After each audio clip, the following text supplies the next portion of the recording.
धन्यवाद सर। भारतीय बेरोजगार मोर्चा के माध्यम से आज दिनांक 1 अप्रैल 2023 को बेरोजगारों की संसद का कार्यक्रम आज मुंबई के आज़ाद मैदान से शुरू हो रहा है और इस बेरोजगारों की संसद में आए हुए सभी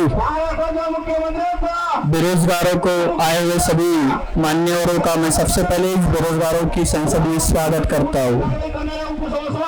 नमस्कार बेरोजगार साथियों। भारतीय बेरोजगार मोर्चा यह संगठन 6 दिसंबर 2013 को इस संगठन की स्थापना की गई और यह जो संगठन है यह संगठन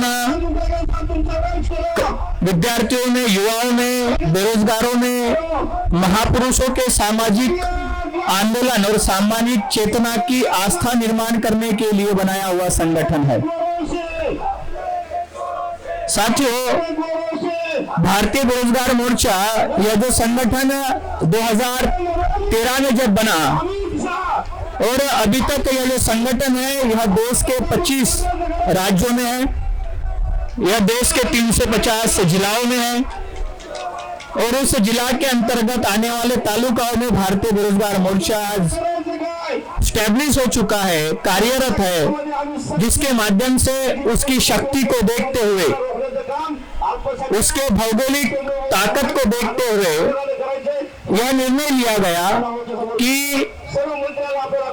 राष्ट्रीय स्तर पर अगर बेरोजगारों की समस्या का समाधान करना है तो संगठन भी राष्ट्रीय स्तर का होना अति आवश्यक है। तो बेरोजगार मोर्चा को सबसे पहले राष्ट्रीय स्तर का संगठन बनाने के लिए विविध प्रकार के कार्यक्रमों को देकर वह प्रशिक्षण और आंदोलन के माध्यम से संगठन का विस्तार पूरे देश में किया गया।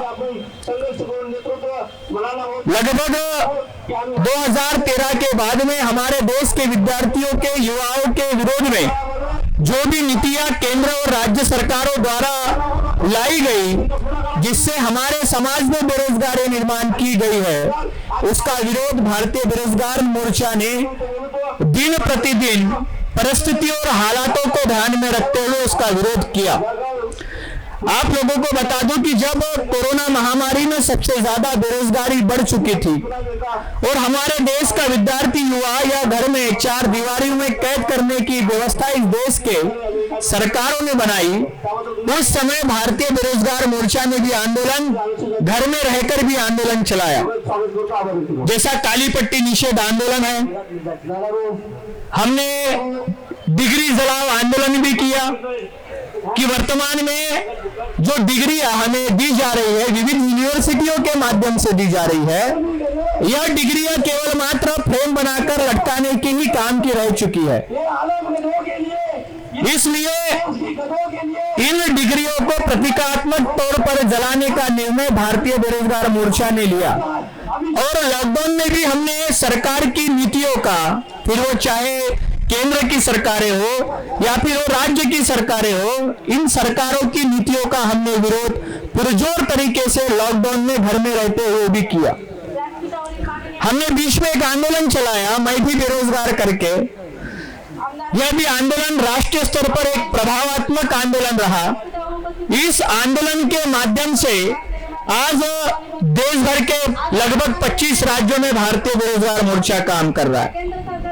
साथियों, 2018 में एनसीआरबी का रिपोर्ट आया है, आप गूगल सर्च कर लो, एनसीआरबी की साइट भारत सरकार की स्वायत्त विभाग है। उस विभाग में एक रिपोर्ट है कि इस देश में प्रतिदिन सुशिक्षित युवा बेरोजगारी की समस्या के कारण आत्महत्या कर रहा है, जिसकी संख्या 38 है। हमारे माँ बाप अपने खून पसीने की कमाई एक करके अपने बच्चों को लायक बनाने का सपना देख रहे हैं। हमारा विद्यार्थी, हमारा युवक अपना टाइम, टैलेंट एंड मनी लगाकर अपने जिंदगी को एक सुजलाम और सुफलाम बनाने की मेहनत कर रहा है। वो अपने घरों में, वो अपने कॉलेजेस में, वो अपने स्पर्धा परीक्षाओं के क्लासेस में और अपनी लाइब्रेरियों में वो अपने आंखों में तेल डालकर ही सारी स्पर्धा परीक्षाओं की तैयारी कर रहा है। और यह करते हुए उसके विरोध में विधिमंडल में जो चुनकर भेजे गए प्रतिनिधि है, जो एमएलए एमपी है, वह बेरोजगारी के संबंध में संसद में बोलने के लिए तैयार नहीं है, जिसका नतीजा यह है कि प्रतिदिन 38 जो सुशिक्षित युवा है वो आत्महत्या कर रहा है, जिसमें आईएएस है, आईपीएस है, डॉक्टर है, कलेक्टर है, प्रोफेसर है, उच्च विभूषित जो डिग्रियां लेकर गए हुए लोग हैं, जिन्होंने डिग्री प्राप्त की है, वो सारे लोग सुसाइड कर रहे हैं, आत्महत्या कर रहे हैं। आज लगभग 35 करोड़ युवाओं में बेरोजगारी की समस्या निर्माण की गई है, और यह समस्या एनडीए और यूपीए सरकार दोनों ने मिलकर की है, चाहे फिर वो कांग्रेस हो या बीजेपी हो, ये दोनों ने मिलकर निजीकरण के माध्यम से युवाओं का रोजगार खत्म किया है।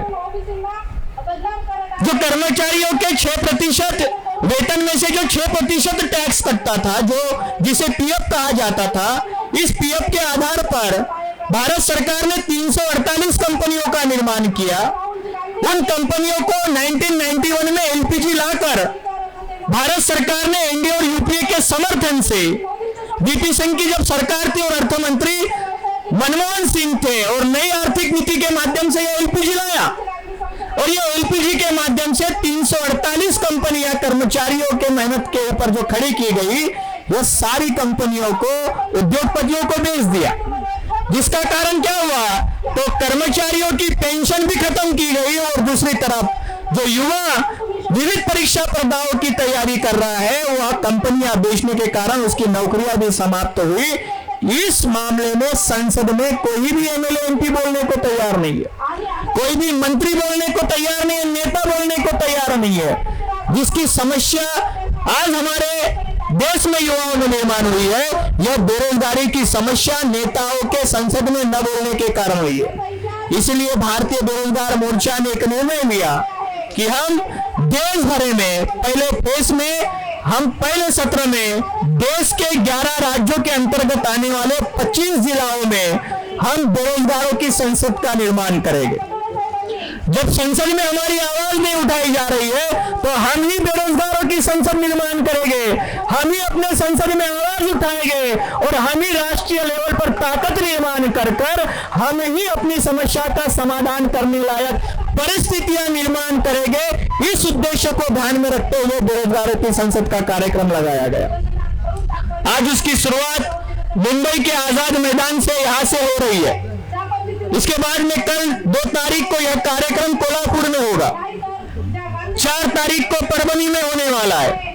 उसके बाद यह कार्यक्रम 7 तारीख को अमरावती, 7 तारीख को जलगांव, 8 तारीख को अमरावती और 9 तारीख को नागपुर, या महाराष्ट्र के 6 विभागीय लेवल पर हो रहा है। उसके बाद यह बेरोजगारों की संसद तेलंगाना, उत्तर प्रदेश, उसके बाद में झारखंड, बिहार, ऐसे 11 राज्यों में यह बेरोजगारों की संसद का आयोजन किया गया है। यह पहले फेज का कार्यक्रम है।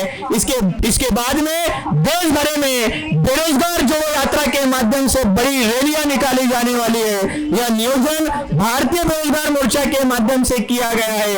आने वाले समय में भारतीय बेरोजगार मोर्चा बेरोजगारों की ताकत राष्ट्रीय स्तर पर संगठित तरीके से खड़ी कर अपनी समस्या का समाधान करने के लिए बेरोजगारों की संसद बुलाई गई है।